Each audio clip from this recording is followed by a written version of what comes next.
여러분, 주변에 이런 분 한 번쯤 보셨을 거예요. 팔은 좀 야위어도 하체는 근육이 꽉 잡혀 있어서 걸음걸이가 아주 안정적인 분 말이죠. 나이가 들어도 허벅지가 튼튼하고 계단 오를 때도 숨차지 않고 병원에서는 그런 분들을 보면 이렇게 말한다고 해요. 이분은 나이보다 하체가 한참 젊다고요. 그래서 오늘은 그 비밀을 한번 파헤쳐 보려고 합니다. 대부분은 이렇게 생각하죠. 운동을 열심히 했겠지, 타고난 거겠지. 물론 그런 요소도 있지만 실은 일상 속에서 반복되는 작은 습관들이 하체를 지켜주는 핵심이었어요. 의사들도 놀랄 만큼 하체 근육이 잘 유지된 사람들에겐 공통점이 있었습니다. 그 공통점, 오늘 영상에서 낱낱이 알려드릴게요. 지금부터 하체 근육을 탄탄하게 지켜주는 비밀 6가지 함께 보시죠. 하체를 건강하게 유지하려면 엉덩이와 무릎을 동시에 쓰는 게 중요해요. 가장 대표적인 게 바로 앉았다 일어나는 동작, 스쿼트입니다. 무릎만 쓰면 관절에 무리가 가고 엉덩이까지 함께 써야 근육이 단단해지죠. 스쿼트를 할 때는 허리를 곧게 펴고 천천히 앉는 게 포인트입니다. 깊게 앉기보다는 무릎이 너무 앞으로 나오지 않게 주의하세요. 무릎이 발끝보다 앞으로 나가면 오히려 무리가 될 수 있어요. 하루에 5번만 제대로 해도 하체가 달라집니다. 처음엔 벽을 짚고 천천히 시작해도 괜찮아요. 무릎 소리가 나더라도 통증이 없다면 계속해도 됩니다. 매일 반복하면 점점 무릎도 부드럽고 안정감 있게 변합니다. 계단 오르내리기는 생각보다 무릎에 부담을 줄 수 있어요. 특히 무릎 통증이 있다면 계단보단 의자 운동이 좋습니다.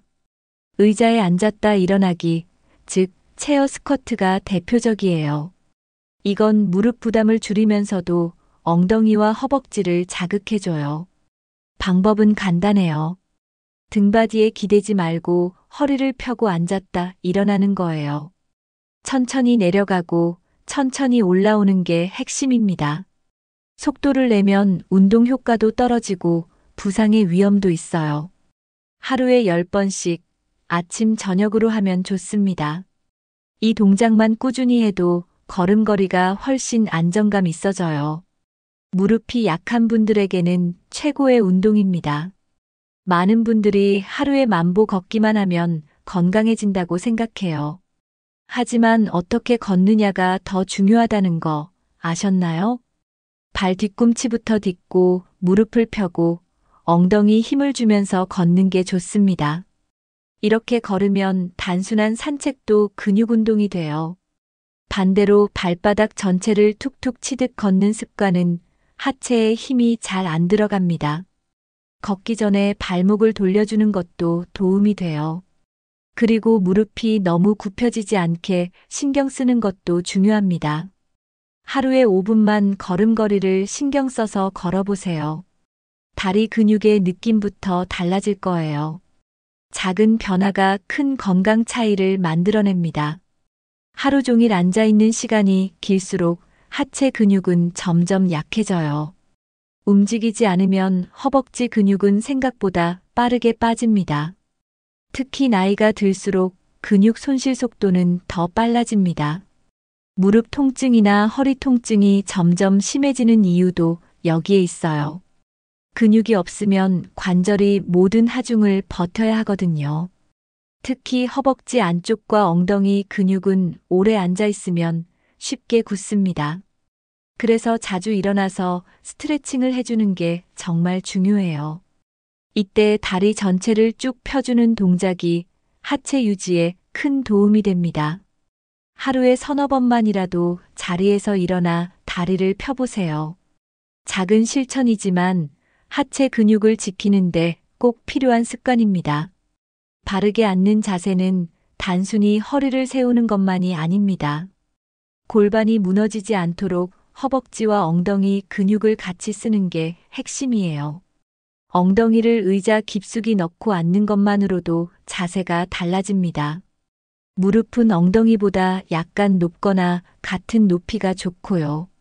등을 기대기보다는 척추가 살짝 S자, 곡선을 유지하게 해주세요.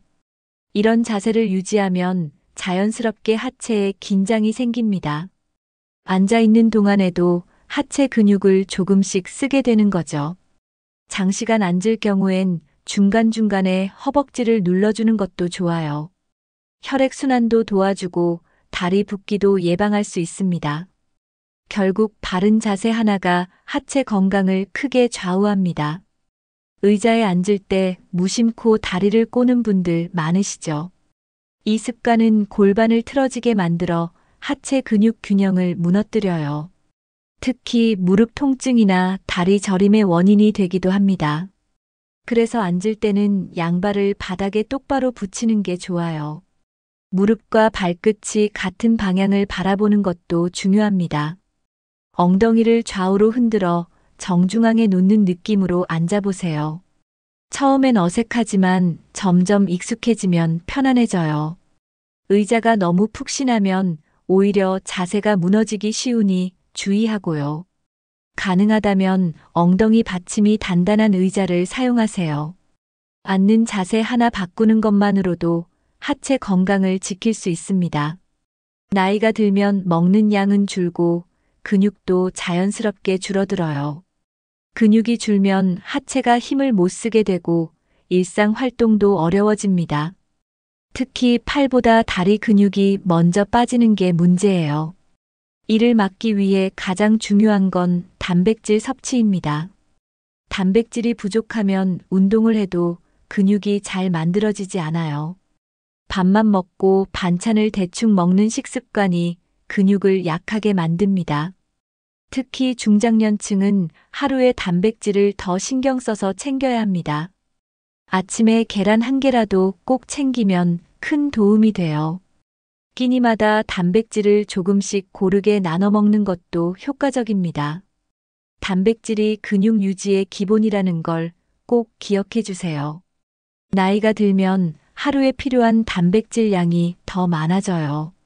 일반적으로 체중 1kg당 1g 이상의 단백질이 필요합니다. 체중이 60kg이라면 최소 60g은 먹어야 한다는 뜻이에요. 하지만 대부분은 그 절반도 못 먹는 경우가 많습니다. 한 끼에 단백질을 20g 정도 챙기면 좋습니다. 두부 한 모, 계란 2개, 닭가슴살 한 조각 등이 도움이 돼요. 너무 부담되지 않게 조금씩 늘려가는 것도 좋은 방법이에요. 아침은 간단하게 요거트나 두유로 시작해도 괜찮습니다. 저녁엔 무거운 고기보단 두부나 생선도 좋은 선택이에요. 중요한 건 매일 꾸준히 단백질을 챙기는 습관입니다. 소화가 잘 되는 단백질 음식이 가장 좋아요. 대표적으로 두부, 달걀, 생선, 닭가슴살이 있습니다. 이 중에서 두부는 조리도 간편하고 매일 먹기 좋아요. 달걀은 삶아서 먹으면 소화가 더 잘 됩니다. 생선은 구이나 찜으로 먹으면 부담도 적어요. 특히 연어나 고등어는 지방도 몸에 좋아서 추천할 만해요. 닭가슴살은 익히기 귀찮을 땐 시판 제품을 활용해도 괜찮아요. 두유나 요구르트 같은 음료형 단백질도 좋은 선택입니다. 입맛이 없을 땐 계란죽이나 두부김치도 부담 없이 먹기 좋아요. 다양하게 조합해서 매일 식사에 꼭 포함시켜 보세요. 하체 근육은 단순히 오래 걷는 것보다 짧고 강한 자극에 더 잘 반응해요. 고강도 운동이라고 해서 무조건 힘든 건 아닙니다. 단 10분만 집중해도 충분한 효과를 볼 수 있어요. 예를 들어 스텝박스를 이용한 오르내리기 운동이 대표적이에요. 발판이나 낮은 계단만 있으면 집에서도 쉽게 할 수 있습니다. 한쪽 다리씩 번갈아 올라갔다 내려오는 동작을 반복하면 됩니다. 이때 발을 디딜 때마다 무릎을 완전히 펴주는 것이 중요해요. 짧은 시간 안에 허벅지와 엉덩이에 자극이 오는 걸 느낄 수 있습니다. 처음엔 1분에서 3분만 해도 충분하니 부담 없이 시작해 보세요. 이 운동을 꾸준히 하면 근육이 빠지는 걸 확실히 막을 수 있어요. 특별한 운동기구 없이도 의자 하나만 있으면 하체를 단련할 수 있어요. 가장 대표적인 동작은 의자에 앉았다 일어나기예요. 양팔을 앞으로 뻗고 천천히 앉았다 일어나는 걸 반복해 보세요. 이때 등받이에 기대지 않고 허리를 곧게 펴는 것이 포인트입니다. 무릎이 발끝을 넘지 않게 하면 관절의 부담도 줄어듭니다. 처음에는 5번씩 2세트 정도만 해도 좋아요. 점점 익숙해지면 10번씩 늘려가면서 운동량을 조절하세요. 숨을 천천히 내쉬면서 올라오면 더 안정감 있게 할 수 있어요. 소파나 침대보다는 단단한 식탁 의자를 사용하는 게 좋아요. 매일 아침 혹은 저녁 식사 전후로 하면 습관처럼 익힐 수 있습니다. 하체 근육은 몸 전체를 지탱하는 기둥 같은 역할을 합니다. 근육이 단단하면 서 있을 때도 몸이 흔들리지 않아요. 걷거나 계단을 오를 때도 무릎이 덜 흔들리고 안정감이 생깁니다. 특히 허벅지와 엉덩이 근육이 강하면 허리 부담도 줄어들어요. 중심을 잘 잡게 되면서 낙상의 위험도 크게 줄어듭니다. 실제로 하체 근육이 강한 사람은 넘어져도 쉽게 다치지 않아요. 균형 감각이 좋아지고 땅을 딛는 느낌도 달라집니다. 운동을 통해 하체가 튼튼해지면 자신감도 자연스럽게 생깁니다. 활동 반경이 넓어지니까 외출도 훨씬 자유로워져요. 이 모든 변화는 꾸준한 하체 운동에서 시작됩니다. 잘 때 무릎을 심하게 구부린 채로 자는 분들이 있어요. 이 자세는 무릎 관절에 부담을 주고 다음 날 아침에 통증으로 이어질 수 있어요. 특히 옆으로 누운 상태에서 다리를 서로 포개는 자세는 좋지 않습니다. 관절과 근육이 긴장된 상태로 오래 유지되기 때문이에요. 반대로 무릎을 살짝 편 상태가 근육이 이완되기에 더 좋습니다. 무릎 아래에 얇은 쿠션이나 수건을 말아 넣으면 더 편하네요. 척추와 하체 전체가 자연스럽게 정렬돼서 통증 예방에도 좋아요. 만약 허리가 불편하다면 다리 사이에 작은 베개를 끼우는 것도 좋은 방법이에요. 자는 동안에도 하체를 편안하게 두는 것이 관절 건강에 중요합니다. 잠자는 자세 하나 바꾸는 것만으로도 하체 부담을 크게 줄일 수 있어요. 다리 건강에서 중요한 건 혈액순환입니다. 잘 때 다리 쪽으로 피가 잘 통하게 하는 자세가 필요해요. 무릎 아래에 쿠션을 넣으면 다리가 살짝 올라가면서 순환이 좋아집니다. 이 자세는 다리 붓기와 저림을 줄이는데 효과적이에요. 특히 하루 종일 앉아있던 날에는 더더욱 필요합니다. 발끝이 자연스럽게 바깥을 향하게 하는 것도 도움이 돼요. 혈액이 무릎과 발끝까지 고르게 퍼지도록 도와주죠.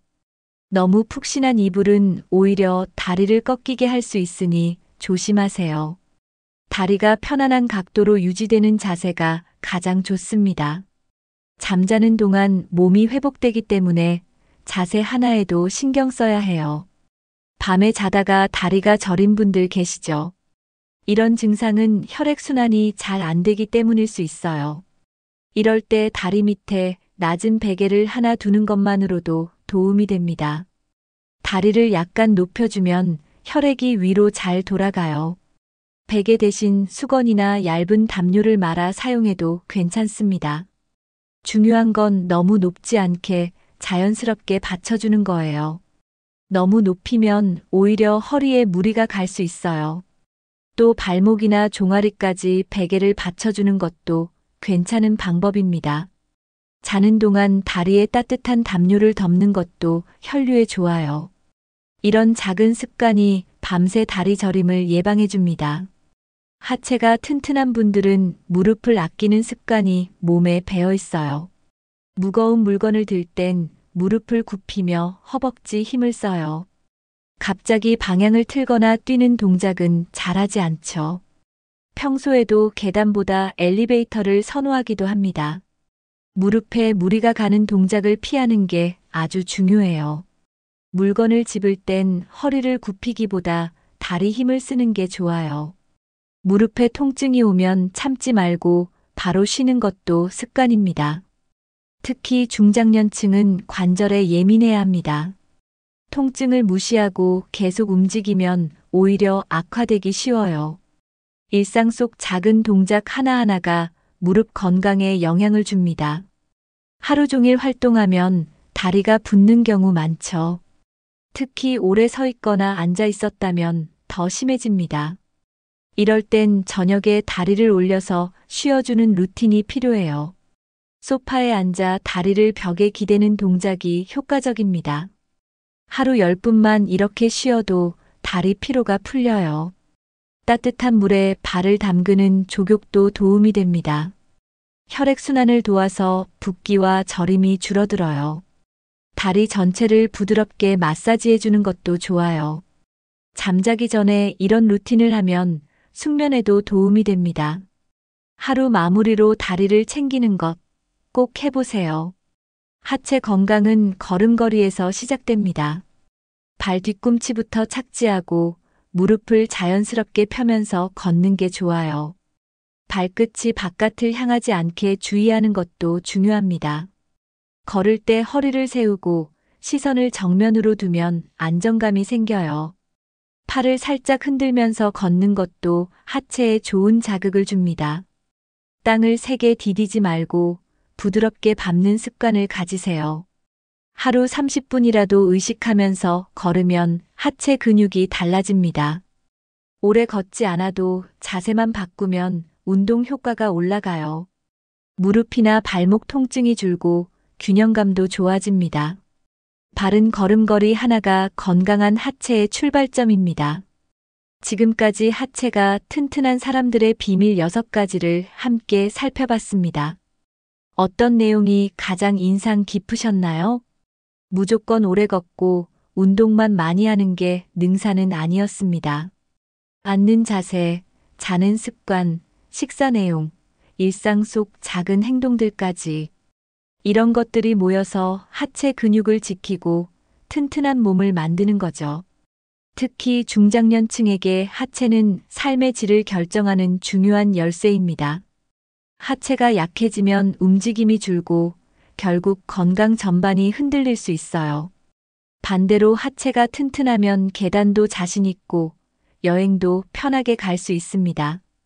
오늘 알려드린 6가지 중에서 단 하나만이라도 실천해 보세요. 단백질 하나 챙기는 것도 걸음걸이 바꾸는 것도 좋은 출발입니다. 작은 변화가 건강을 크게 바꿔줄 거예요. 여러분은 지금 어떤 하체 습관을 실천하고 계신가요? 또는 오늘 영상에서 가장 공감된 부분이 있으셨나요? 아래 댓글에 남겨주시면 다른 분들에게도 큰 도움이 될 거예요. 이 영상이 유익하셨다면 좋아요와 구독, 그리고 주변 분들과의 공유도 부탁드립니다. 앞으로도 중장년층이 더 건강하고 활기찬 삶을 살 수 있도록 좋은 정보로 계속 찾아뵐게요. 지금까지 함께 해주셔서 감사합니다. 다음 영상에서 또 뵐게요. 건강하세요.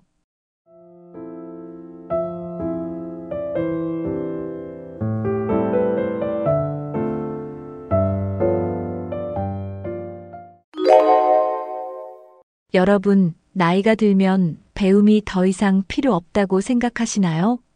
하지만 현실은 정반대입니다. 배우는 것은 젊은 사람들만의 특권이 아닙니다. 오히려 나이가 들수록 꾸준히 배우는 것이 더 중요합니다. 배움이 없으면 사고가 굳어지고 삶이 단조로워지기 쉽습니다. 반대로 새로운 것을 배우면 두뇌가 활발해지고 인생이 더 즐거워집니다. 실제로 꾸준히 배우는 사람들이 더 건강하고 오래 산다는 연구 결과도 있습니다. 하지만 많은 분들이 이렇게 생각합니다. 이제 와서 뭘 배우겠어? 또 배운다고 뭐가 달라지겠어? 하지만 절대 그렇지 않습니다. 배움은 우리의 뇌를 깨우고 새로운 기회를 만들어줍니다. 두뇌 건강, 신체 건강, 인간관계, 경제적 기회까지 모두 배움과 연결되어 있습니다. 그렇다면 나이가 들어서도 배움을 멈추지 말아야 하는 이유는 무엇일까요? 오늘 영상에서 나이 들어 배우는 것이 우리 삶에 얼마나 큰 변화를 주는지 알려드리겠습니다. 끝까지 보시면 여러분도 새로운 배움을 시작하고 싶어질 것입니다. 나이가 들면서 가장 두려운 것 중 하나가 바로 기억력 감퇴입니다. 단순히 물건을 어디에 두었는지 잊어버리는 것이 아니라 사람의 얼굴이나 중요한 일도 잊어버릴 수 있습니다. 심하면 치매로 이어질 수도 있습니다. 하지만 꾸준히 배우면 뇌를 지속적으로 자극할 수 있습니다. 뇌도 근육과 같아서 사용하지 않으면 퇴화하지만 계속 쓰면 유지됩니다. 실제로 새로운 언어나 악기를 배우는 사람들은 치매 발병률이 현저히 낮다는 연구 결과도 있습니다. 배우는 과정에서 기억력을 사용하는 것이 뇌의 신경망을 강화하기 때문입니다. 또한 학습을 하면 집중력이 높아지고 생각하는 능력도 향상됩니다. 책을 읽거나 새로운 정보를 접하면 뇌가 활성화되면서 노화를 늦추는 효과가 있습니다. 특히 단순한 반복적인 활동보다 새로운 도전을 하는 것이 더욱 효과적입니다. 예를 들어 새로운 취미를 배우거나 글을 쓰거나 문제를 푸는 활동이 도움이 됩니다. 기억력을 유지하고 싶다면 일상에서 계속해서 배우는 습관을 가져야 합니다. 지금 당장 새로운 것을 배우기 시작하는 것이 두뇌 건강을 지키는 첫걸음입니다. 이제 새로운 것을 배우면 두뇌가 젊어지는 이유를 알아보겠습니다. 배움이 어떻게 우리의 뇌를 더 건강하게 만드는지 살펴볼까요? 우리의 뇌는 새로운 자극을 받을 때 활발하게 작동합니다. 어린 시절에는 매일 새로운 것을 배우면서 뇌가 빠르게 성장합니다. 하지만 나이가 들면 배움이 줄어들면서 뇌 활동도 줄어들게 됩니다. 두뇌를 젊게 유지하려면 새로운 경험과 학습이 계속되어야 합니다. 예를 들어 새로운 언어나 기술을 배우면 뇌의 활동이 활발해집니다. 그림을 그리거나 퍼즐을 푸는 것도 뇌를 자극하는 좋은 방법입니다. 이런 활동을 꾸준히 하면 신경세포가 활성화되고 기억력이 향상됩니다. 새로운 배움은 단순한 지식 습득이 아니라 뇌의 유연성을 키우는 역할을 합니다. 뇌가 유연하면 변화에 더 잘 적응하고 창의적인 사고를 유지할 수 있습니다. 특히 새로운 환경이나 기술을 배우는 것이 두뇌를 더욱 젊게 만듭니다. 스마트폰 활용법을 배우거나 온라인 강의를 듣는 것도 좋은 예입니다. 배움은 뇌를 젊고 건강하게 유지하는 최고의 방법입니다. 이제 지적 호기심이 삶의 활력을 만드는 이유를 알아보겠습니다. 배우는 즐거움을 느끼면 삶 자체가 더 흥미로워질 수 있습니다. 배움이 주는 활력과 즐거움을 함께 살펴보겠습니다. 사람은 새로운 것을 배울 때 즐거움을 느낍니다. 어린아이들이 새로운 것을 배울 때 반짝반짝 빛나는 눈을 떠올려 보세요. 어른도 마찬가지입니다. 나이가 들어도 배움이 있으면 삶에 대한 흥미와 열정이 계속 유지됩니다. 배움을 통해 세상을 바라보는 시각이 넓어지고 새로운 경험을 하는 기회도 많아집니다. 예를 들어 역사에 관심이 생기면 여행도 더 재미있어집니다. 요리를 배우면 새로운 요리를 시도하는 즐거움이 생깁니다. 글을 배우면 나만의 이야기를 쓰면서 성취감을 느낄 수 있습니다. 배움이 있는 사람은 삶에서 무료함을 느끼지 않습니다. 하루하루가 새롭고 도전하는 기분이 들기 때문입니다. 심지어 작은 배움이라도 삶을 변화시킬 수 있습니다. 무엇이든 새롭게 배워보려는 마음이 우리를 젊고 활기차게 만듭니다. 배움이 있는 사람과 없는 사람의 삶의 질 차이는 시간이 지날수록 더욱 커집니다. 지금부터라도 작은 것부터 배우기 시작하면 인생이 더 풍요로워질 것입니다. 이제 배움이 신체 건강에도 긍정적인 영향을 주는 이유를 살펴보겠습니다. 배움은 단순히 지식을 얻는 것 이상으로 신체 건강에도 영향을 미칩니다. 새로운 것을 배우는 과정에서 뇌는 활발히 움직이고 스트레스 해소에도 도움이 됩니다. 우리가 몰입해서 공부하거나 새로운 기술을 배울 때 뇌에서 도파민이라는 행복 호르몬이 분비됩니다. 이 도파민이 기분을 좋게 만들어주고 스트레스를 줄이는데 큰 역할을 합니다. 스트레스가 줄어들면 신체의 면역력도 자연스럽게 높아집니다. 반대로 무기력한 상태가 지속되면 면역력이 떨어지고 건강에도 악영향을 미칠 수 있습니다. 연구에 따르면 배우는 습관이 있는 사람들은 그렇지 않은 사람들보다 스트레스 수치가 낮다고 합니다.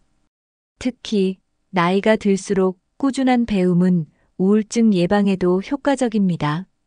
하루를 무료하게 보내는 것보다 작은 목표라도 설정하고 배우는 것이 정신 건강에 더 긍정적인 영향을 줍니다.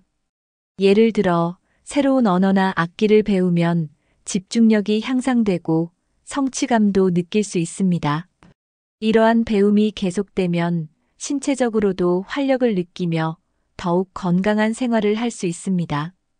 배움이 단순한 정신적 활동이 아니라 몸과 마음을 모두 건강하게 만들어주는 중요한 요소라는 것을 기억해야 합니다. 이제 규칙적인 배움이 어떻게 생활 습관을 건강하게 만드는지 살펴보겠습니다. 배움이 생활 속에서 어떻게 긍정적인 변화를 가져오는지 함께 알아볼까요? 배움과 건강한 생활 습관의 관계를 살펴보겠습니다. 배움이 있는 사람과 없는 사람의 하루 일과를 비교해 보면 차이가 확연합니다. 배우는 습관이 있는 사람들은 규칙적인 생활을 유지하려는 경향이 강합니다. 매일 일정한 시간에 공부하거나 새로운 정보를 습득하려고 노력하기 때문입니다. 반면 배움이 없는 사람들은 생활 패턴이 흐트러지기 쉽습니다. 규칙적인 생활이 몸과 마음에 긍정적인 영향을 미친다는 것은 이미 입증된 사실입니다. 아침에 일정한 시간에 일어나서 책을 읽거나 강의를 듣거나 필기를 하는 것만으로도 뇌가 활성화됩니다. 이러한 습관이 계속되면 자연스럽게 식사 시간, 수면 시간, 운동 습관까지도 규칙적으로 유지할 가능성이 높아집니다. 특히 뭔가를 배우면서 목표를 가지게 되면 하루를 더욱 의미 있게 보낼 수 있습니다. 단순히 시간을 때우는 것이 아니라 배움을 통해 자신을 성장시키는 느낌을 받을 수 있습니다. 예를 들어 온라인 강의를 듣거나 새로운 취미를 배우는 것만으로도 생활에 활력을 더할 수 있습니다. 배움이 있는 사람은 자연스럽게 건강한 생활 습관을 유지하려고 노력하게 됩니다. 나이가 들수록 습관이 중요합니다. 꾸준히 배우면 시간을 알차게 보내는 법을 익히고 삶의 질을 높일 수 있습니다. 이제 배움을 통해 새로운 운동이나 취미를 익히는 것이 왜 중요한지 알아보겠습니다. 배움이 단순한 지식 습득을 넘어 신체 활동과 연결되는 방법을 살펴보겠습니다. 배우는 것은 꼭 책상에 앉아서 하는 것만이 아닙니다. 새로운 운동을 배우거나 취미 활동을 시작하는 것도 중요한 배움의 한 형태입니다. 나이가 들수록 신체 활동이 줄어들기 쉽지만 배움을 통해 적극적으로 움직일 기회를 만들 수 있습니다. 예를 들어 요가나 필라테스를 배운다면 유연성이 좋아지고 관절 건강도 지킬 수 있습니다. 새로운 춤을 배우거나 실내 운동을 배운다면 심폐 기능이 향상되고 혈액순환에도 도움이 됩니다. 또 정원을 가꾸거나 도예 같은 새로운 취미를 배우면 소근육을 자극하고 손의 감각을 유지할 수 있습니다. 이러한 활동들은 단순한 취미를 넘어 건강을 유지하는 중요한 습관이 될 수 있습니다. 배움을 통해 몸을 움직이는 습관을 들이면 자연스럽게 건강한 생활을 유지할 수 있습니다. 특히 새로운 취미나 운동을 배우면 몸뿐만 아니라 마음도 건강해집니다. 새로운 도전을 한다는 것은 삶에 대한 흥미를 유지하는 데 중요한 역할을 합니다. 취미를 배우면서 얻는 성취감이 삶의 활력을 되찾게 해줄 수 있습니다. 또 새로운 운동을 배우면서 친구를 사귈 수도 있습니다. 배우면서 사람들과 교류하는 기회가 많아지면 사회적 활동이 늘어나고 외로움도 줄어듭니다. 이제 배움이 새로운 인간관계를 형성하는 데 도움이 되는 이유를 살펴보겠습니다. 배움이 어떻게 우리의 인간관계를 넓히고 더 의미 있는 만남을 만들어주는지 알아볼까요? 나이가 들수록 새로운 인간관계를 맺는 것이 쉽지 않습니다. 하지만 배우는 과정에서는 자연스럽게 사람들과 어울릴 기회가 생깁니다. 예를 들어 새로운 언어나 운동을 배우면 비슷한 관심사를 가진 사람들과 교류할 수 있습니다. 학습하는 환경에서는 경쟁보다는 서로 도와가며 배우는 분위기가 형성됩니다. 특히 같은 목표를 가지고 공부하는 사람들끼리는 금방 친해질 수 있습니다. 혼자서 배우는 것보다 같이 배우는 것이 훨씬 더 재미있고 효과적입니다. 스터디 모임이나 동호회에 참여하면 배움도 하고 친구도 사귈 수 있습니다. 새로운 사람을 만나는 것이 두렵다면 온라인 학습이나 비대면 모임을 활용하는 것도 좋은 방법입니다. 중요한 것은 나와 관심사가 맞는 사람들과 자연스럽게 어울릴 수 있다는 점입니다. 나이가 들어도 새로운 친구를 사귈 수 있다는 가능성을 열어두는 것이 중요합니다. 배우는 과정에서 친해진 사람들은 공통된 관심사를 가지고 있기 때문에 더 오래 관계를 유지할 수도 있습니다. 특히 나와 비슷한 연령대의 사람들이 함께 배우면 더욱 친밀한 관계를 형성할 수 있습니다. 새로운 배움이 새로운 만남으로 이어지고 인생의 즐거움도 커질 수 있습니다. 이제 공통된 관심사를 가진 사람들과 교류하는 것이 왜 중요한지 살펴보겠습니다. 배움이 단순한 지식 습득을 넘어 인간관계를 형성하는데 어떤 도움을 주는지 알아보겠습니다. 사람들과 친해지는 가장 좋은 방법은 공통된 관심사를 찾는 것입니다. 같은 취미나 관심사를 가진 사람들은 더 쉽게 친해질 수 있습니다. 예를 들어 여행을 좋아하는 사람들은 여행 관련 강의에서 자연스럽게 모입니다. 또 그림을 배우는 사람들은 미술 모임을 통해 교류할 수 있습니다. 관심사가 같은 사람들과 함께하면 배우는 과정도 즐겁고 인간관계도 더욱 깊어집니다. 학습을 함께하는 사람들은 서로 정보를 공유하면서 더 많은 것을 배울 수 있습니다. 배움을 통해 맺어진 관계는 단순한 형식적인 관계보다 더 오래 지속될 가능성이 큽니다. 나이가 들어도 새로운 사람들과 의미 있는 관계를 맺을 수 있다는 점이 배움의 큰 장점입니다. 또한 배움을 통해 친구뿐만 아니라 멘토를 만날 수도 있습니다. 나보다 먼저 경험한 사람들에게 조언을 들을 수 있고 나도 다른 사람에게 도움을 줄 수 있습니다. 배움은 단순한 개인의 성장뿐만 아니라 다양한 사람들과 연결될 수 있는 기회를 제공합니다. 배움이 있는 곳에서는 대화의 소재도 풍부해지고 관계를 유지하기도 쉬워집니다. 이렇게 맺어진 관계들은 서로에게 긍정적인 영향을 주고받는 기회가 될 수 있습니다. 이제 배움의 과정에서 외로움을 줄이고 사회적 활동을 늘리는 방법을 살펴보겠습니다. 배움이 어떻게 외로움을 해소하고 활기찬 삶을 만들어주는지 알아보겠습니다. 나이가 들수록 외로움을 느끼는 경우가 많아집니다. 하지만 꾸준한 배움은 외로움을 해소하는 데 큰 도움이 됩니다. 배우는 과정에서 사람들과 자연스럽게 어울리면서 사회적 활동이 늘어나기 때문입니다. 학습을 통해 규칙적인 모임을 가지면 자연스럽게 사람들과의 교류도 활발해집니다. 특히 혼자 있는 시간이 많은 사람들은 배움을 통해 새로운 환경을 경험할 수 있습니다. 나이가 들어서도 배움이 있는 사람들은 더 활기차고 긍정적인 삶을 살 가능성이 높습니다. 또한 학습을 하다 보면 새로운 취미가 생기고 이를 통해 또 다른 사람들과 연결될 수도 있습니다. 배움이 없는 생활은 무료함과 단절감을 느끼게 할 수 있습니다. 하지만 배우는 생활은 새로운 목표와 도전 의식을 갖게 해줍니다. 배움이 있는 사람들은 소통하는 기회가 많아지고 자연스럽게 사회적 활동이 늘어나게 됩니다.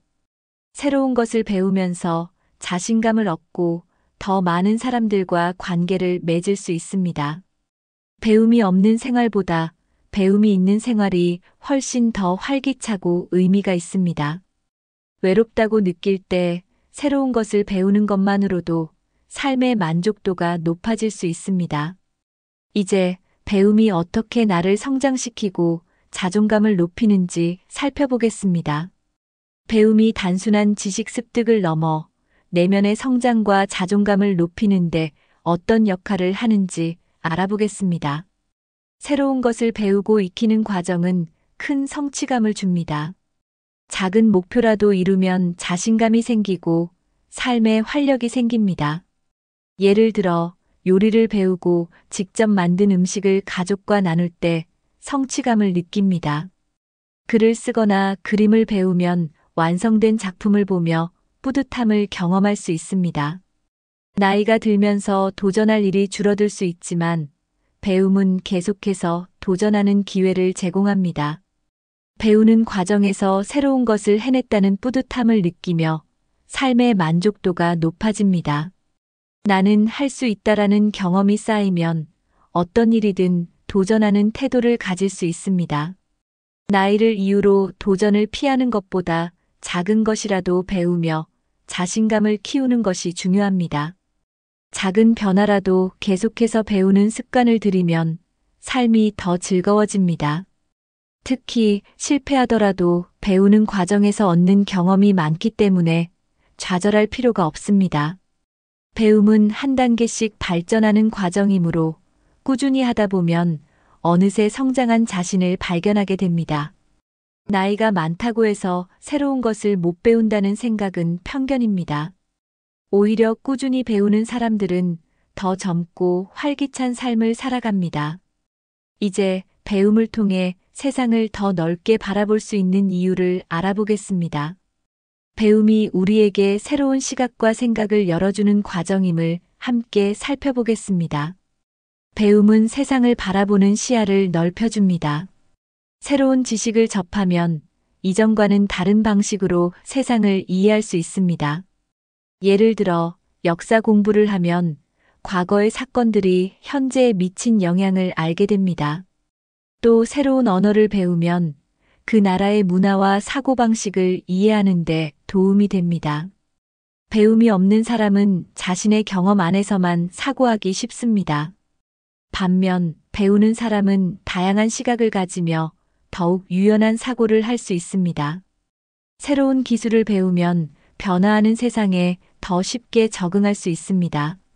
예를 들어 스마트폰이나 컴퓨터를 배우면 디지털 시대에서도 불편함 없이 생활할 수 있습니다. 나이가 들수록 변화하는 세상에 적응하는 것이 어렵다고 느낄 수 있습니다. 하지만 배움을 통해 변화를 긍정적으로 받아들이고 새로운 기회를 찾을 수 있습니다. 변화하는 시대에 뒤처지지 않기 위해서라도 배움을 멈추지 않는 것이 중요합니다. 배움이 없는 삶은 정체된 느낌이 들 수 있지만 배움이 있는 삶은 계속해서 성장하는 느낌을 줍니다. 배우는 과정에서 호기심이 생기고 더 많은 것에 관심을 갖게 됩니다. 이제 배움이 내 삶의 주도권을 가지는데 어떤 도움이 되는지 알아보겠습니다. 배움이 단순한 지식 습득을 넘어 나의 삶을 직접 이끄는 힘을 주는 과정이라는 것을 살펴보겠습니다. 배우는 사람은 자신의 삶을 적극적으로 살아가는 사람입니다. 배움을 통해 내가 원하는 것을 선택하고 주도적으로 삶을 살아갈 수 있습니다. 예를 들어 경제 공부를 하면 노후 자산을 더 효과적으로 관리할 수 있습니다. 건강 관련 지식을 배우면 내 몸을 더 잘 관리할 수 있습니다. 배움은 나를 더 독립적인 사람으로 만들어줍니다. 누군가에게 의존하는 것이 아니라 스스로 생각하고 결정하는 힘을 길러줍니다. 나이가 들어도 배우는 습관이 있는 사람은 새로운 도전을 두려워하지 않습니다. 배움은 나에게 더 많은 선택지를 주고 기회를 만들게 해줍니다. 단순히 남들이 시키는 대로 사는 것이 아니라 내가 원하는 방향으로 내 삶을 이끌 수 있습니다. 배움이 없는 사람들은 종종 변화에 적응하지 못하고 수동적으로 살아가게 됩니다. 하지만 배우는 사람은 변화를 능동적으로 받아들이고 새롭게 적응하는 능력을 가질 수 있습니다. 배우는 것은 곧 나 자신을 위한 투자입니다. 오늘부터라도 작은 배움을 시작하면 내 삶이 점점 더 발전하는 것을 경험할 수 있습니다. 이제 배움이 경제적 기회까지 제공할 수 있는 이유를 살펴보겠습니다. 배움이 어떻게 나의 경제적 안정과 노후 생활에도 도움을 줄 수 있는지 알아보겠습니다. 많은 사람들이 나이가 들면 새로운 경제적 기회를 만들기 어렵다고 생각합니다. 하지만 배우는 습관이 있다면 어떤 연령에서도 새로운 기회를 얻을 수 있습니다. 예를 들어 온라인 마케팅, 블로그 운영, 영상 제작 같은 기술을 배우면 새로운 소득원이 될 수 있습니다. 요즘은 나이와 관계없이 누구나 배울 수 있는 온라인 강의가 많아졌습니다. 디지털 기술을 익히면 재택근무나 프리랜서로 일할 수 있는 기회도 많아집니다. 또 유튜브나 블로그를 운영하면서 자신의 경험과 지식을 공유하는 것도 하나의 방법입니다. 요즘 많은 사람들이 온라인에서 자신의 전문성을 살려 부수입을 창출하고 있습니다. 나는 컴퓨터를 잘 못해라고 생각할 수도 있지만 기본적인 것부터 차근차근 배우면 충분히 활용할 수 있습니다. 스마트폰만 활용해도 할 수 있는 경제 활동이 점점 늘어나고 있습니다. 배움을 통해 새로운 기술을 익히면 노후에도 안정적인 수입을 유지할 수 있습니다. 나이에 관계없이 배우고 적응하려는 태도가 중요합니다. 새로운 기술을 배우면 일할 기회뿐만 아니라 주변 사람들에게 도움을 줄 수도 있습니다. 배움이 있으면 변화하는 경제 환경에서도 살아남을 수 있습니다. 이제 취미를 활용해 부업이나 소소한 경제 활동을 할 수 있는 방법을 살펴보겠습니다. 배움이 단순한 지식 습득을 넘어 실제 생활에서 경제적인 기회를 만들어주는 방법을 알아보겠습니다. 취미를 활용하면 소소한 경제 활동으로 연결할 수도 있습니다. 예를 들어 손뜨개, 공예, 캘리그래피 같은 취미를 배우면 제품을 만들어 판매할 수도 있습니다.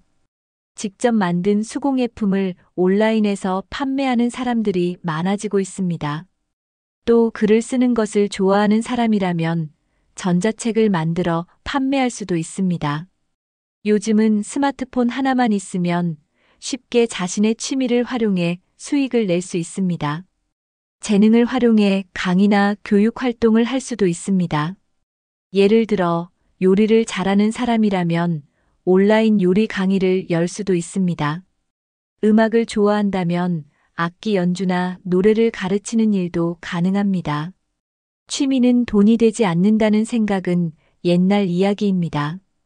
꾸준히 배우고 연습하면 취미도 하나의 경제적 기회로 만들 수 있습니다. 배움을 통해 자신만의 강점을 살려볼 수 있습니다. 처음에는 단순한 취미로 시작하더라도 점점 더 전문성을 키울 수도 있습니다. 작은 경제 활동이라도 직접 돈을 벌 수 있다는 점에서 성취감을 느낄 수 있습니다. 이제 배움이 노후 생활을 더 풍족하고 안정적으로 만들어주는 이유를 알아보겠습니다. 배움이 단순한 생활의 일부가 아니라 노후를 위한 중요한 준비 과정이라는 것을 살펴보겠습니다. 나이가 들수록 가장 중요한 것은 경제적 안정과 삶의 만족도입니다. 배움이 있으면 새로운 경제적 기회를 얻을 수 있을 뿐만 아니라 더 풍요로운 노후를 보낼 수 있습니다. 예를 들어 투자나 금융 관리에 대해 배우면 돈을 더 효율적으로 관리할 수 있습니다. 재테크를 배우지 않으면 나이가 들수록 경제적 불안감이 커질 수 있습니다. 하지만 기초적인 금융 지식을 익히면 은퇴 후에도 경제적으로 여유 있는 삶을 살 수 있습니다. 또한 배움을 통해 새로운 취미나 활동을 찾으면 노후 생활이 더욱 즐거워집니다. 취미가 있는 사람들은 하루하루가 의미 있고 활기찹니다. 반면 아무것도 배우지 않고 보내면 무료함을 느끼기 쉽습니다. 배움이 있는 삶은 목표가 있고 새로운 도전을 할 기회를 제공합니다. 배우는 습관이 있는 사람은 노후에도 활발한 사회생활을 이어갈 수 있습니다. 책을 읽거나 새로운 기술을 배우면서 꾸준히 성장하는 태도가 중요합니다. 노후를 단순히 쉬는 시간으로만 보내는 것이 아니라 배움을 통해 더 의미 있는 시간을 만들 수 있습니다. 지금부터라도 꾸준히 배우는 습관을 들이면 앞으로의 삶이 더욱 풍요로워질 것입니다. 이제 배움이 우리 삶을 더 재미있고 즐겁게 만들어주는 이유를 살펴보겠습니다. 배움이 단순한 지적 활동을 넘어 삶의 질을 높이고 행복을 주는 과정이라는 점을 알아보겠습니다. 배움은 단순한 지식 습득을 넘어 삶을 더욱 풍요롭게 만듭니다. 새로운 취미를 배우면 매일이 새롭고 흥미로워집니다. 예를 들어 그림을 배우면 나만의 작품을 만들면서 성취감을 느낄 수 있습니다. 음악을 배우면 노래를 부르거나 악기를 연주하는 즐거움을 경험할 수 있습니다. 운동을 배우면 건강도 좋아지고 새로운 사람들과 어울릴 기회도 생깁니다. 배움이 있는 삶은 무료함을 줄이고 삶의 만족도를 높여줍니다. 취미는 단순한 여가 활동이 아니라 정신 건강에도 긍정적인 영향을 줍니다. 좋아하는 취미를 배우면 스트레스가 줄어들고 마음의 안정도 찾을 수 있습니다. 배움은 나에게 새로운 목표를 만들고 매일을 더 의미 있게 만듭니다. 취미를 배우면 인생이 더욱 다채로워지고 다양한 경험을 할 수 있습니다. 나이가 들어도 배움을 지속하면 삶에 대한 열정과 도전 정신을 유지할 수 있습니다. 배움이 있는 사람들은 나이가 들어도 활기차고 긍정적인 태도를 가집니다. 이제 배움을 통해 여행이나 다양한 문화 체험을 즐길 수 있는 방법을 살펴보겠습니다. 배움이 어떻게 우리의 경험을 더욱 넓혀주고 인생을 더 풍성하게 만드는지 알아보겠습니다. 결국 배움은 우리 삶을 더욱 가치 있고 재미있게 만들어주는 요소입니다. 배움은 새로운 경험을 할 수 있는 기회를 제공합니다. 특히 여행과 배움은 서로 밀접한 관계가 있습니다. 예를 들어 새로운 언어를 배우면 외국 여행이 더욱 재미있어집니다. 간단한 현지 언어만 익혀도 여행에서 더 많은 경험을 할 수 있습니다. 또 역사를 배우면 방문하는 나라의 문화와 유적지를 더 깊이 이해할 수 있습니다. 배움을 통해 여행이 단순한 관광이 아니라 문화적 경험이 될 수 있습니다. 새로운 지역의 음식, 전통, 생활 방식을 배우는 것도 하나의 배움입니다. 박물관이나 미술관을 방문할 때 기본적인 예술 지식이 있다면 감상이 더욱 풍부해집니다. 또한 요리를 배우면 세계 각국의 음식을 직접 만들어 보는 재미도 느낄 수 있습니다. 다양한 배움을 통해 여행에서 얻을 수 있는 만족도가 더욱 높아집니다. 여행뿐만 아니라 영화, 문학, 음악 같은 문화 콘텐츠를 더욱 깊이 이해할 수도 있습니다. 예를 들어 클래식을 배우면 오케스트라 공연을 더 재미있게 감상할 수 있습니다. 배움이 있는 사람은 새로운 경험을 적극적으로 받아들이고 더 많은 기회를 가질 수 있습니다. 이제 배움을 지속하면 나이가 들어도 활기찬 삶을 살 수 있는 이유를 살펴보겠습니다. 배움이 어떻게 우리의 삶을 더욱 활기차고 의미 있게 만들어주는지 알아보겠습니다. 배움을 지속하는 사람들은 언제나 긍정적인 에너지를 가지고 있습니다. 새로운 것을 배우는 과정에서 두뇌가 활발하게 움직이고 호기심이 유지됩니다. 배움이 있는 사람들은 변화하는 환경에 더 쉽게 적응할 수 있습니다. 예를 들어 스마트폰이나 컴퓨터 활용법을 배우면 세상과 소통하는 것이 훨씬 쉬워집니다. 기술이 발전할수록 새로운 것을 배우려는 태도가 더욱 중요해집니다.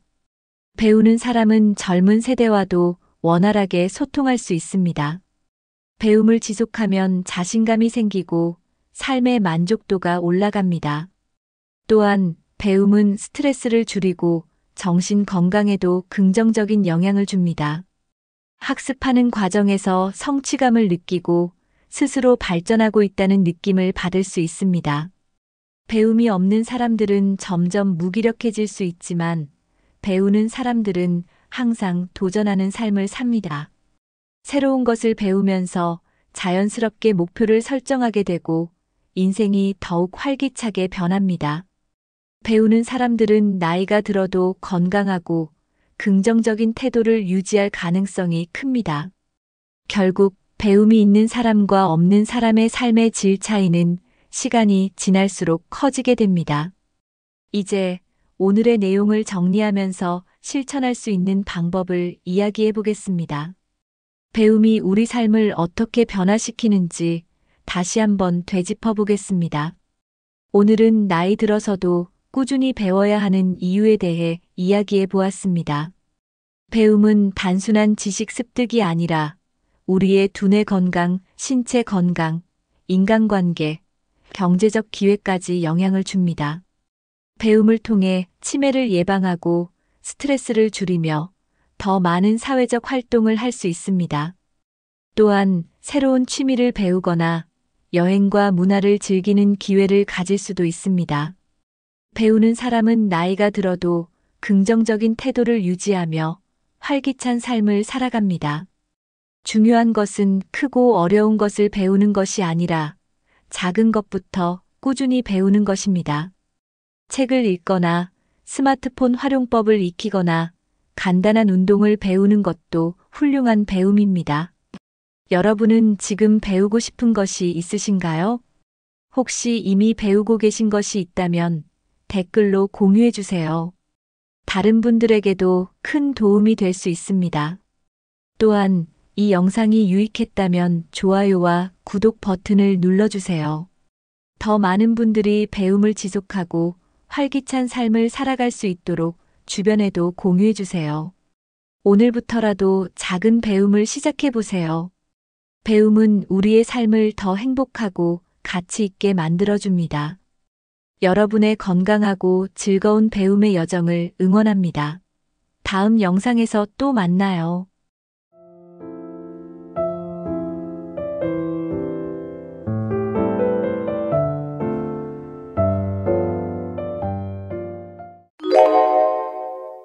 여러분, 은퇴 준비하면 가장 먼저 떠오르는 게 뭔가요?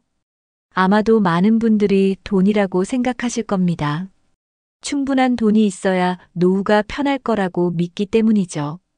하지만 정말 돈만 있으면 행복한 노후를 보낼 수 있을까요? 안타깝게도 돈이 많아도 건강이 없으면 아무 의미가 없습니다. 여행도 못 가고 하고 싶은 취미 생활도 즐기지 못하고 병원비로 돈이 다 나가버릴 수도 있습니다. 은퇴 후에 중요한 것은 돈이 아니라 일할 수 있는 체력입니다. 건강한 몸과 체력이 있어야 경제적인 활동도 가능하고 삶의 질도 유지할 수 있습니다. 돈을 아무리 많이 모아도 몸이 아프면 그 돈을 제대로 쓰지도 못합니다. 반대로 건강한 몸이 있으면 조금 덜 벌어도 얼마든지 즐겁게 살 수 있습니다.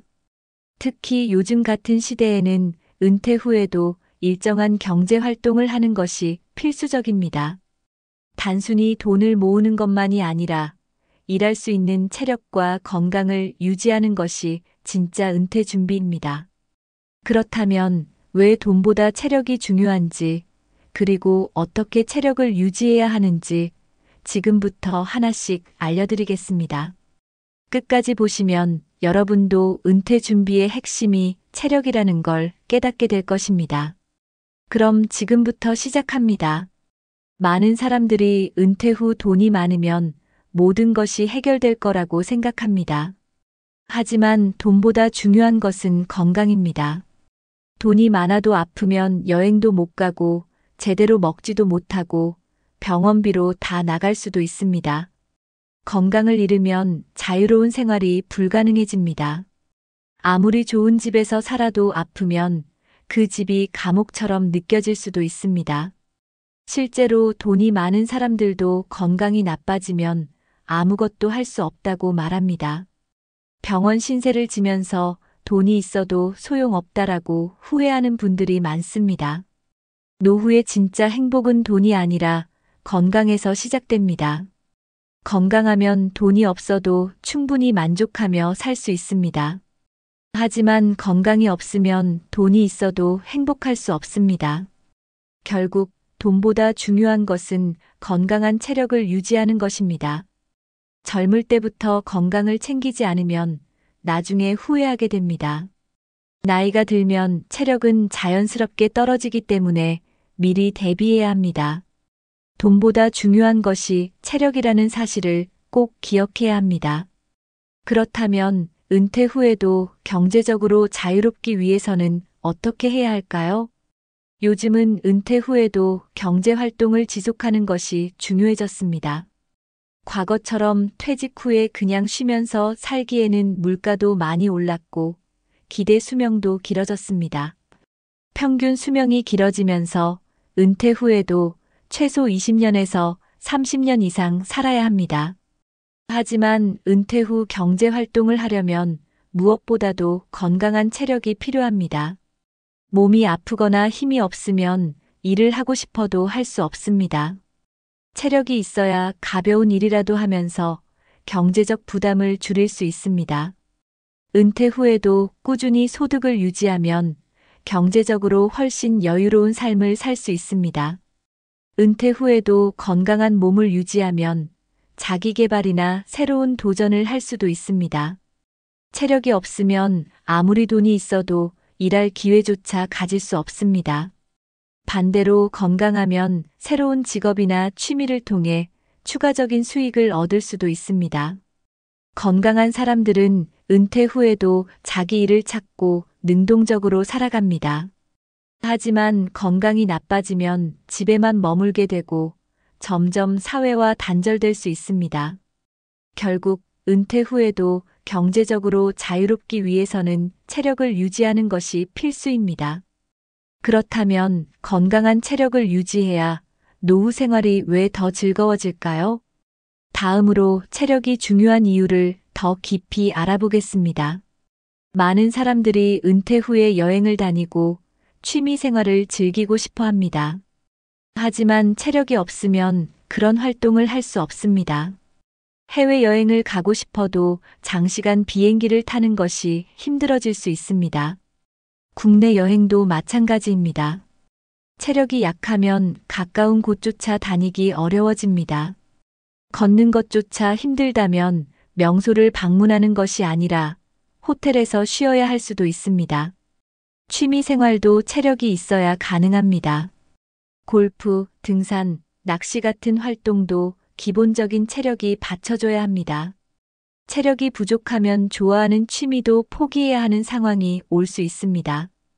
건강한 몸이 있어야 새로운 것을 배우고 즐길 여유가 생깁니다. 책을 읽고 공부하는 것도 체력이 있어야 집중할 수 있습니다. 몸이 피곤하고 아프면 어떤 것도 하기 싫어집니다. 그래서 은퇴 후에는 돈이 아니라 건강이 있어야 진짜 자유를 누릴 수 있다는 말을 합니다. 체력이 좋으면 어디든 갈 수 있고 무엇이든 할 수 있습니다. 반대로 건강이 나빠지면 할 수 있는 것이 점점 줄어들게 됩니다. 그렇다면 운동이 노후의 삶의 질을 어떻게 결정하는지 살펴보겠습니다. 운동은 건강한 노후를 위해 가장 중요한 요소입니다. 체력이 좋은 사람과 그렇지 않은 사람의 노후는 완전히 다릅니다. 운동을 꾸준히 한 사람들은 노년에도 활기차고 즐겁게 살아갑니다. 반면 운동을 하지 않은 사람들은 작은 일에도 쉽게 피로해지고 병치레가 많습니다. 걷기, 스트레칭, 근력 운동 같은 간단한 운동이라도 꾸준히 하는 것이 중요합니다. 나이가 들수록 근육량이 줄어들기 때문에 운동을 하지 않으면 일상생활이 불편해집니다. 무릎과 허리가 약해지면 계단을 오르거나 앉았다 일어나는 것도 힘들어집니다. 운동은 단순히 몸을 움직이는 것이 아니라 삶의 질을 높이는 필수 습관입니다. 규칙적으로 운동하는 사람들은 노후에도 활력이 넘치고 자립적인 생활이 가능합니다. 운동을 하면 혈액순환이 좋아지고 심장과 폐 기능도 향상됩니다. 특히 노년기에 가장 위험한 질병인 골다공증과 근감소증을 예방하는 효과가 있습니다. 운동을 하면 뇌 건강에도 좋은 영향을 미쳐 치매 예방에도 도움이 됩니다. 결국 운동을 하는 사람과 하지 않는 사람의 노후는 큰 차이가 나게 됩니다. 건강한 몸을 유지하려면 지금부터라도 운동 습관을 만들어야 합니다. 그렇다면 친구들과의 교류에도 체력이 중요한 이유는 무엇일까요? 노후에 가장 중요한 것 중 하나는 사람들과의 교류입니다. 하지만 체력이 약해지면 외출이 힘들어지고 자연스럽게 사람들과의 만남이 줄어듭니다. 친구를 만나고 싶어도 몸이 아프면 나가기조차 어려워집니다. 나이가 들면서 점점 외롭다고 느끼는 이유 중 하나가 바로 체력 부족 때문입니다. 체력이 없으면 자연스럽게 집에서 혼자 있는 시간이 많아집니다. 반면 체력이 좋은 사람들은 정기적으로 친구들을 만나고 모임에도 적극적으로 참여합니다. 운동을 꾸준히 하는 사람들은 노후에도 활발한 사회생활을 합니다. 등산, 걷기 모임, 요가 클래스 등 다양한 활동에 참여할 수 있습니다. 체력이 약해지면 이런 활동에서 자연스럽게 멀어지게 됩니다. 사람들과 어울리는 것이 건강에도 좋고 정신적인 만족감도 줍니다. 정기적인 모임을 가지면 우울증 예방에도 효과적입니다. 은퇴 후에는 외로움을 줄이고 활기찬 생활을 하기 위해 체력이 필수입니다. 건강한 몸이 있어야 사람들과 어울릴 수 있는 기회도 많아집니다. 결국 체력이 있어야 노후에도 활발하게 활동하며 즐겁게 살 수 있습니다. 그렇다면 체력을 유지하는 구체적인 방법은 무엇일까요? 걷기는 가장 쉽고 효과적인 운동 중 하나입니다. 특별한 장비나 장소가 필요하지 않고 누구나 쉽게 할 수 있습니다. 매일 30분 이상 걷는 것만으로도 건강에 큰 도움이 됩니다. 걷기는 심장 건강을 개선하고 혈액순환을 원활하게 해줍니다. 또한 관절을 부드럽게 하고 근육을 유지하는 데도 효과적입니다. 바쁜 일상에서도 짧은 산책 시간을 마련하는 것이 중요합니다. 걷는 동안 주변 풍경을 즐기면서 스트레스를 해소할 수도 있습니다. 규칙적으로 걷는 사람들은 노후에도 활기차고 건강한 생활을 유지할 확률이 높습니다. 하루에 5,000보에서 1만 보 정도 걷는 것이 가장 이상적입니다. 걷기는 체중 관리에도 도움이 되어 비만을 예방하는 효과도 있습니다. 걷는 습관을 들이면 기분이 좋아지고 정신 건강에도 좋은 영향을 줍니다. 특히 공원이나 강변 같은 자연 속에서 걷는 것이 더욱 효과적입니다. 매일 걷는 습관만으로도 노후 건강이 크게 달라질 수 있습니다. 걷기가 어렵다면 집 안에서라도 가볍게 움직이는 것이 중요합니다. 그렇다면 걷기 외에도 어떤 운동이 필요할까요? 걷기 운동만으로는 근육을 충분히 유지하기 어렵습니다. 나이가 들수록 근육량이 줄어드는 근감소증이 발생할 가능성이 높아집니다. 근육이 줄어들면 기초대사량이 떨어지고 작은 활동에도 쉽게 피로해집니다. 특히 다리 근육이 약해지면 걷는 것조차 힘들어질 수 있습니다. 근력이 부족하면 넘어지기 쉬워지고 낙상이 발생하면 큰 부상을 입을 수도 있습니다. 은퇴 후에도 활기찬 생활을 하려면 하체 근력 운동이 필수입니다. 스쿼트, 런지 같은 간단한 운동만 꾸준히 해도 하체 근력을 유지할 수 있습니다. 근력 운동은 뼈 건강을 강화해 골다공증 예방에도 효과적입니다. 팔 힘과 상체 근력을 기르는 운동도 중요합니다. 팔굽혀펴기, 덤벨을 활용한 근력 운동을 하면 근육 손실을 줄일 수 있습니다. 근육량이 많을수록 에너지 소비가 활발해지고 체중 관리도 쉬워집니다. 근력 운동을 하면 혈당 조절에도 도움이 되어 당뇨 예방 효과도 있습니다. 운동 후 근육이 생성될 때 행복 호르몬이 분비되어 정신 건강에도 좋습니다. 하루 15분에서 30분 정도 가벼운 근력 운동을 하는 것만으로도 큰 효과를 볼 수 있습니다. 근력 운동을 꾸준히 하면 체력이 좋아지고 노후에도 자립적인 생활이 가능해집니다. 아무리 운동을 열심히 해도 영양이 부족하면 체력을 유지하기 어렵습니다.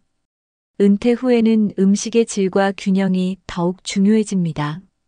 단백질이 부족하면 근육이 빠르게 감소할 수 있습니다. 계란, 생선, 두부, 닭고기 같은 단백질이 풍부한 음식을 충분히 섭취해야 합니다. 식이섬유가 풍부한 채소와 과일을 자주 먹으면 소화 건강에도 좋습니다. 너무 기름진 음식이나 가공식품을 줄이는 것이 건강을 유지하는 비결입니다. 수분 섭취도 매우 중요합니다. 물을 충분히 마시지 않으면 피로감이 쉽게 쌓입니다. 카페인과 당이 많은 음료보다는 물이나 허브티를 마시는 것이 좋습니다. 짠 음식은 혈압을 높이고 건강에 해로우므로 싱겁게 먹는 습관을 들이는 것이 필요합니다. 정제된 탄수화물보다는 통곡물, 잡곡밥 등을 먹는 것이 건강에 도움이 됩니다.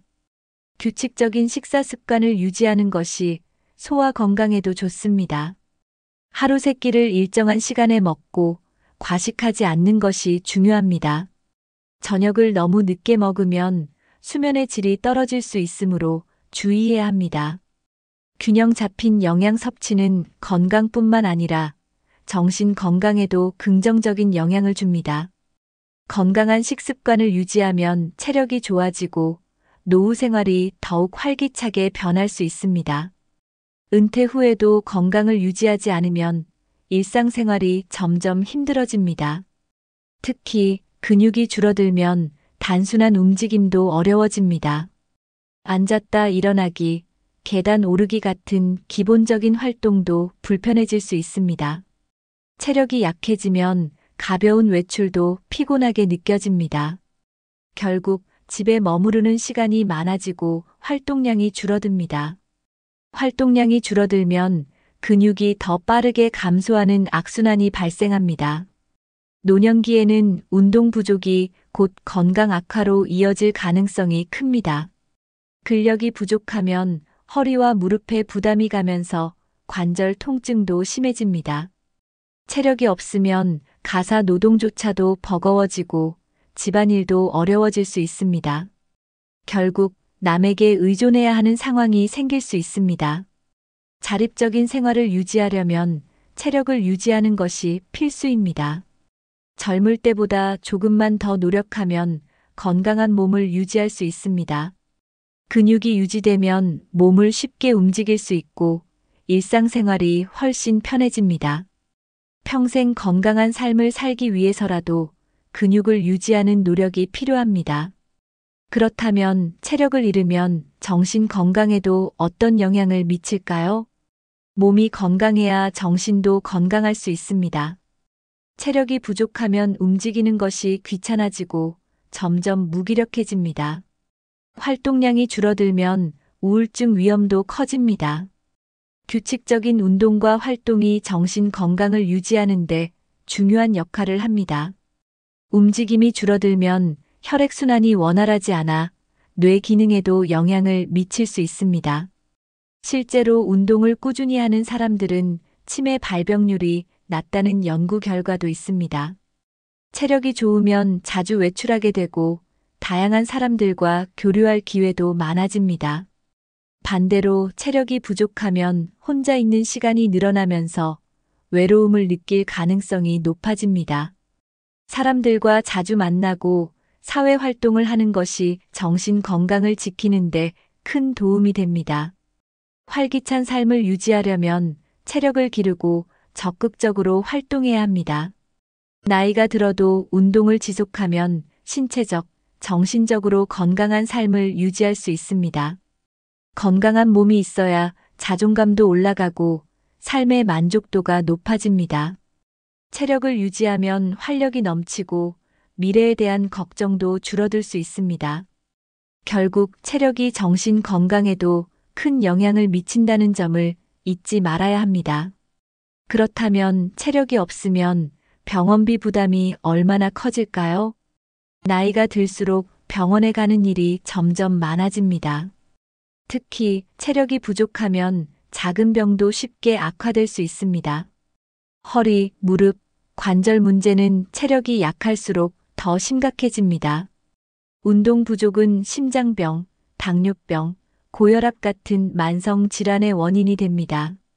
노년기에 병원비 부담이 커지면 경제적으로도 큰 타격을 받을 수 있습니다.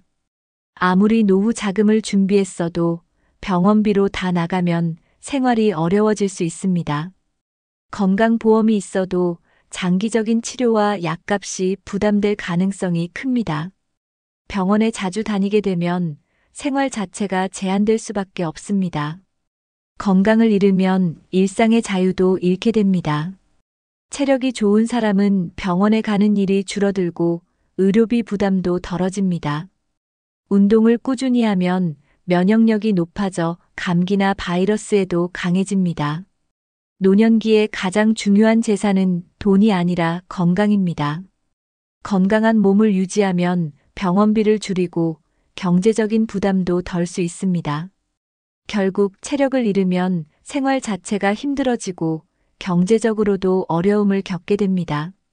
그렇다면 돈보다 체력을 먼저 준비해야 하는 이유는 무엇일까요? 은퇴 후 많은 돈이 있다고 해도 건강이 없다면 그 돈을 제대로 쓸 수 없습니다. 병원에 다니느라 여행도 못 가고 맛있는 음식도 제대로 못 먹는다면 무슨 의미가 있을까요? 돈을 아무리 모아도 건강이 나빠지면 병원비로 다 나갈 수도 있습니다.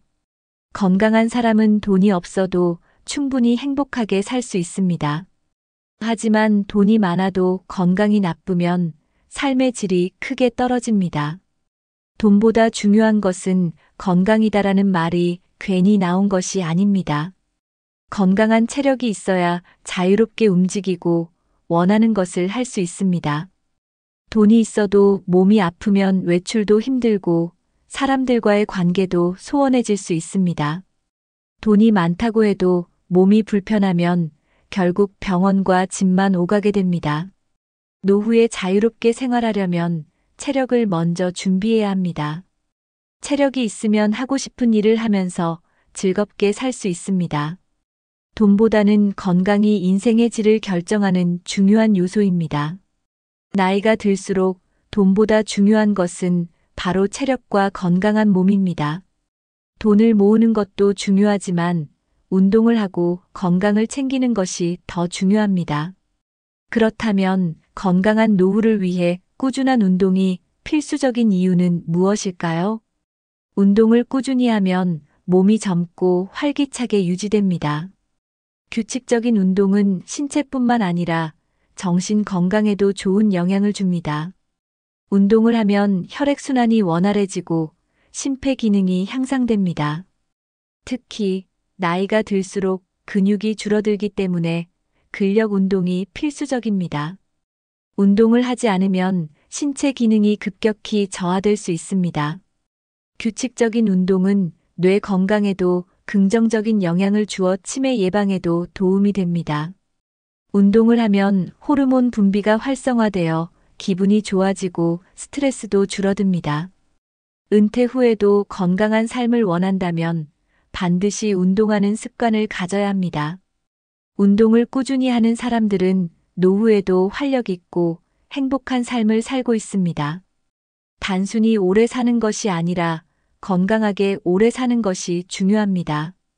운동을 하면 면역력이 강해져 감기나 각종 질병에도 잘 걸리지 않습니다. 매일 조금씩이라도 몸을 움직이는 것이 건강한 노후를 위한 최고의 준비입니다. 운동은 건강한 생활을 위한 가장 확실한 보험과도 같습니다. 하루 30분의 운동이 평생의 건강을 좌우할 수 있습니다. 그렇다면 젊을 때부터 체력을 관리해야 하는 이유는 무엇일까요? 체력은 하루아침에 길러지는 것이 아닙니다.